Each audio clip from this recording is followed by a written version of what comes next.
हाय। आप और मैं जब इन्वेस्ट करते हैं तो हमारे दिमाग में बहुत सारी बातें आती हैं, जैसे क्या हमें सारे पैसे इक्विटी में इन्वेस्ट करने चाहिए या हम डेट, गोल्ड, रियल एस्टेट में भी इन्वेस्ट करें। अगर पोर्टफोलियो क्रैश हुआ तो क्या बेचना चाहिए या फिर क्या खरीदना चाहिए। क्या हमें buy and hold strategy use करनी चाहिए या फिर सही टाइम पे प्रॉफिट बुक करना चाहिए। ये सब काफ़ी कॉमन सवाल हैं हर इन्वेस्टर के लिए। वैसे इन क्वेश्चंस का कोई एक सही जवाब भी नहीं है। ये सब इन्वेस्टर टू इन्वेस्टर डिपेंड करता है। हर इन्वेस्टर के गोल्स, रिस्क लेने की कैपेसिटी, उनकी इनकम, उनकी एज एक्सेट्रा, इन सब फैक्टर से डिसाइड होता है कि वो कितना इन्वेस्टमेंट कहाँ पर कर सकते हैं। जनरली रिटेल इन्वेस्टर्स अपना पोर्टफोलियो या तो खुद मैनेज करते हैं या तो म्यूचुअल फंड्स के द्वारा एक फंड या पोर्टफोलियो मैनेजर से करवाते हैं।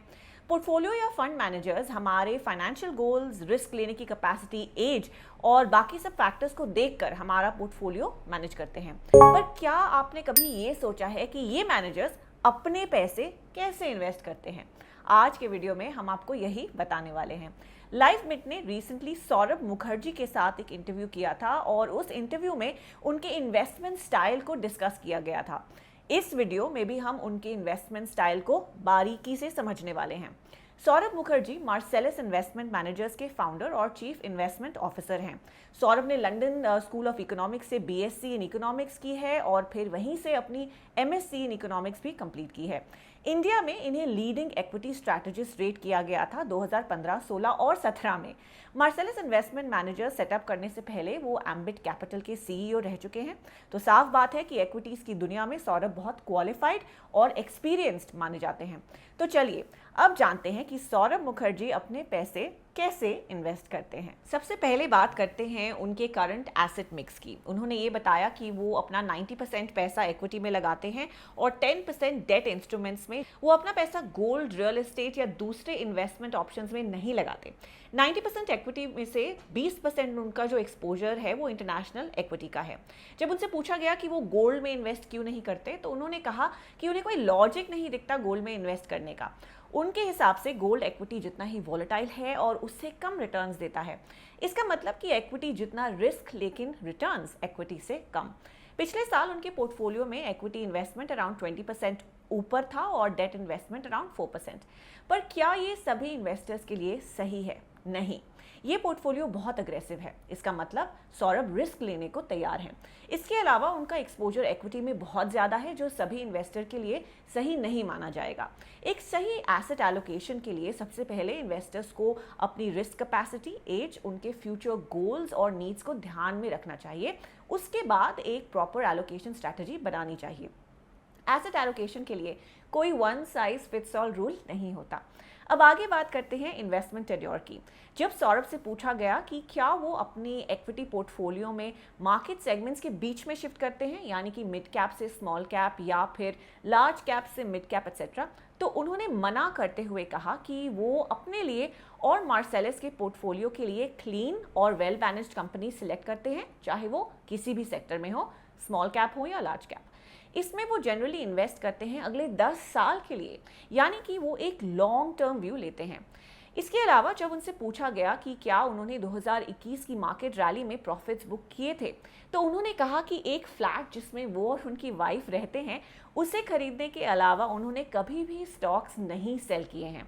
यानी कि सौरभ मुखर्जी अपने पोर्टफोलियो के लिए एक बाय एंड होल्ड स्ट्रैटेजी अपनाते हैं। इससे ये समझ आता है कि उनके लिए लॉन्ग टर्म इन्वेस्टिंग कितनी ज़रूरी है और वो इंस्पायर हुए हैं कॉफ़ी कैन पोर्टफोलियो स्ट्रैटेजी से, जो कहती है कि हाई क्वालिटी स्टॉक्स में इन्वेस्ट करें और लंबे समय तक उन्हें होल्ड करें। जनरली जब आप इक्विटी में इन्वेस्ट करते हैं, चाहे डायरेक्टली या म्यूचुअल फंड्स के थ्रू, आप भी लॉन्ग टर्म के लिए इन्वेस्ट करें। इससे बहुत सारे फ़ायदे हैं। पहला तो ये कि आपको शॉर्ट टर्म वॉलेटिलिटी से थोड़ी बचत हो जाएगी। इसके अलावा किसी भी स्ट्रैटेजी को काम करने में थोड़ा समय लगता है और हमें अपने इन्वेस्टमेंट पोर्टफोलियो के साथ पेशेंट रहना चाहिए। अब बात करते हैं पोर्टफोलियो रीबैलेंसिंग की। जब सौरभ मुखर्जी से पूछा गया कि वो कितने ऑफन अपना एसेट एलोकेशन रिव्यू करते हैं, तो उन्होंने कहा कि वो साल में एक बार अपना एसेट एलोकेशन जरूर रिव्यू करते हैं। जी हाँ, पोर्टफोलियो बनाने के बाद आपका काम खत्म नहीं हो जाता, उसे रीबैलेंस भी करना होता है। अगर आपका पोर्टफोलियो आपके प्लान से डिफरेंट हो रहा है तो उसे रीबैलेंस जरूर करिए। हो सकता है कि एक्विटीज ने एक साल में बहुत अच्छा परफॉर्म किया और आपका एसेट एलोकेशन इक्विटी पे ज्यादा हो गया हो, इसलिए रीबैलेंसिंग बहुत जरूरी है। आप अपने पोर्टफोलियो को या तो मंथली, क्वार्टरली या फिर सौरभ की तरह एनुअली रिव्यू कर सकते हैं। इसके अलावा उनसे पूछा गया कि उनका इमरजेंसी फंड कब तक लास्ट करेगा, तो उनका रिप्लाई था कि वो और उनकी वाइफ 3 साल के एक्सपेंसेस को एफडीज में रखना प्रेफर करते हैं। इमरजेंसी फंड कितना होना चाहिए वो डिपेंड करेगा आपकी इनकम और आपके एक्सपेंसेस पर, लेकिन माना जाता है कि आपके पास कम से कम 3 से 6 महीने के लिविंग एक्सपेंसेस इमरजेंसी फंड में होने ही चाहिए। इसके अलावा इसे स्टॉक्स या फिर किसी रिस्की एसेट क्लास में इन्वेस्ट नहीं करना चाहिए। ये इसलिए क्योंकि इन फंड्स की आपको कभी भी ज़रूरत पड़ सकती है और इसलिए यहाँ पर आपको कैपिटल प्रेजर्वेशन पर ध्यान देना चाहिए और ना कि रिटर्न्स पर। फाइनली सौरभ मुखर्जी से पूछा गया कि ऐसी कौन सी स्ट्रैटेजी है जिससे उनको लगातार फायदा पहुंचा है। सौरभ ने बताया कि उनके पोर्टफोलियो का 1/3 हिस्सा उन्हें मैक्सिमम रिटर्न्स देता है और 1/3 हिस्सा कोई भी रिटर्न्स नहीं देता, लेकिन वो इससे डिस्करेज नहीं होते और पूरे पोर्टफोलियो के रिटर्न्स पर एक्चुअली फोकस करते हैं।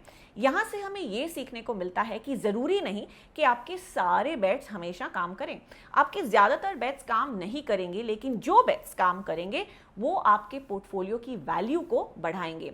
इसके अलावा याद रखिए कि कुछ बेट्स ऐसे होते हैं जिनसे आप रिटर्न्स की उम्मीद नहीं करते, पर सेफ्टी और डाइवर्सिटी के लिए उन्हें चूज करते हैं, जैसे कि डेट या फिर इन्फ्लेशन में गोल्ड। ये आपको शायद ज़्यादा रिटर्न्स नहीं देते, लेकिन आपके पोर्टफोलियो की सिक्योरिटी और कैपिटल प्रेजर्वेशन में आपकी मदद ज़रूर करते हैं। हम सौरभ मुखर्जी के दिए गए एसेट एलोकेशन और उनके इन्वेस्टमेंट स्टाइल को रेप्लिकेट करने का सजेशन नहीं दे रहे।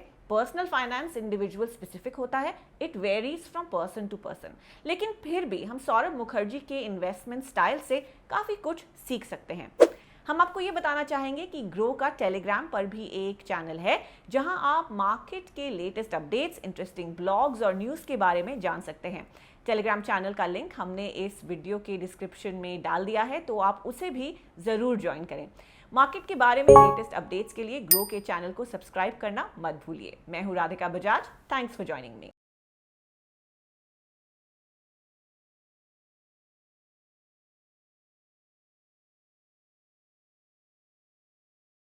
Investment in securities market are subject to market risks. Read all the related documents carefully before investing. Please read the risk disclosure documents carefully before investing in equity shares, derivatives, mutual fund, and or other instruments traded on the stock exchanges.